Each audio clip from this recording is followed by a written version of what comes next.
Welcome back. વાત જૂનાગઢની કરીશું, જ્યાં ભવનાથ મહાદેવ મંદિર પરિસરમાં મહાશિવરાત્રિની ભવ્ય ઉજવણી થઈ છે। ભવનાથમાં ભક્તોનું કિડિયારી ઉભરાયું છે। દૂર દૂરથી લોકો ભવનાથની તળેટીમાં દર્શન કરવા માટે ઉમટ્યા છે। આ દ્રશ્યો જૂનાગઢમાં ભવનાથની તળેટીના છે, જ્યાં હાલ દેશભરથી ભક્તો અને સાધુ સંતો પણ જોવા મળી રહ્યા છે। આજે મહાશિવરાત્રિનો આ મહાપર્વ અને આજે મેળાનો ચોથો દિવસ છે। ભાવિક ભક્તોની ભીડ છે ઉમટી રહી છે। અત્યારે ઘરા બપોરે પણ લોકો છે એ ભવનાથના દર્શન કરવા માટે, નાગા સાધવના દર્શન કરવા માટે ઉમટી પડ્યા છે। આપ આ દ્રશ્યો પણ જુઓ કે જ્યાં હૈયું દળાઈ રહ્યું છે, કેમ કે મેળે આવે એને મેળો કહેવાય છે અને લોકો અહીંયા એક સાથે ઉમટી પડ્યા છે, પોતાના પરિવાર સાથે, પોતાના મિત્રો સાથે। પરંતુ એક વખત તેઓ વર્ષ દરમિયાન આ ભવનાથ મેળાનો લહાવો છે લેવાનું નથી ચૂકતા। 4 દિવસનું આ મેળાનું આયોજન હતું, જેમાં લગભગ 10 લાખ જેટલા લોકોએ અહીંયા મુલાકાત લીધી છે, ભવનાથના દર્શન કર્યા છે। જે રીતે ત્રંબકેશ્વર, અલ્હાબાદ, હરિદ્વાર જ્યાં કુંભ મેળાનું મહત્વ છે, તેવી રીતે આ મેળાને પણ મિની કુંભ કહેવામાં આવે છે।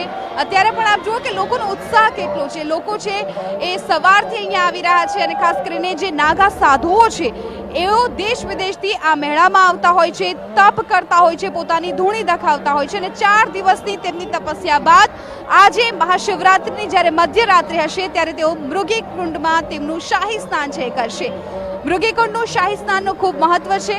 મધ્યરાત્રિએ તમામ જે સાધુઓ છે, નાગા બાવાઓ છે, એ મૃગીકુંડમાં શાહી સ્નાન કરવાના છે। તેમને એક રવાડી નીકળશે અને એ રવાડી સંપન્ન ત્યાં થશે, શાહી સ્નાન થશે અને એવી પણ લોકો કહેતા હોય છે કે તમામ જે જીવો છે કે જ્યાં સ્નાન કરી રહ્યા છે ત્યાં એક શિવ હોય છે અને શિવ છે એ અદ્રશ્ય થઈ જતા હોય છે। ખાસ કરીને એવું પણ કહેવામાં આવતું એ છે કે સ્વયંભૂ મહાદેવ છે એ ત્યાં કોઈના કોઈ સ્વરૂપે સ્નાન કરવા માટે પહોંચતા હોય છે। પાર્વતી ત્યાં પહોંચતા હોય છે, વિષ્ણુ હોય, 5 પાંડવો હોય, અશ્વસ્થામા હોય, આ તમામની લોકવાયકામાં વાતો રહેલી છે કે ત્યાં સ્નાન કરવા માટે પહોંચતા હોય છે। પરંતુ આ જે મેળા છે તેનો આજે અંતિમ દિવસ છે અને મહાશિવરાત્રિના દિવસે ભક્તોનું જાણે ઘોડાપૂર ઉમટી રહ્યું છે।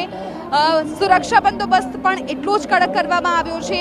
2800 જેટલી પોલીસ છે એ સુરક્ષામાં તૈનાત છે। શી ટીમની પણ મદદ લેવામાં આવી રહી છે। અલગ અલગ ટીમો બનાવીને વાઇઝ ઝોન વિભાગ દ્વારા અલગ અલગ ઝોન બનાવીને જે ટીમની જે સુરક્ષા છે એનો બંદોબસ્ત છે એ ગોઠવી દેવામાં આવ્યો છે।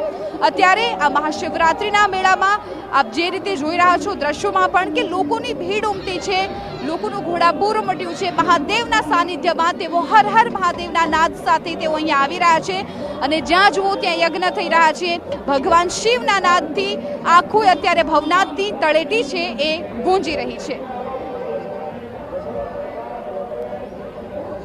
તો આ દ્રશ્યો ખૂબ મહત્વપૂર્ણ આજના દિવસના અને જે રીતે ભવનાથના મેળાનું જે મહત્તમ રહેલું છે અને એકવાર તો લોકો અહીંયા મુલાકાત લેતા હોય છે, પોતાનું ભક્તિનું બાતું બાંધતા હોય છે અને સાથે સાથે તેઓ ભવના જે તેમના પાપ હોય કે પુણ્ય હોય એની અહીંયા માફી પણ અમુક લોકો માંગતા હોય છે અને આ જ મહત્વ છે ભવનાથ તળેટીના આ મહાશિવરાત્રિના મેળાનું। કેમેરામેન મનીષ ત્રિવેદી સાથે હું જિજ્ઞાસા, TV9 જૂનાગઢ।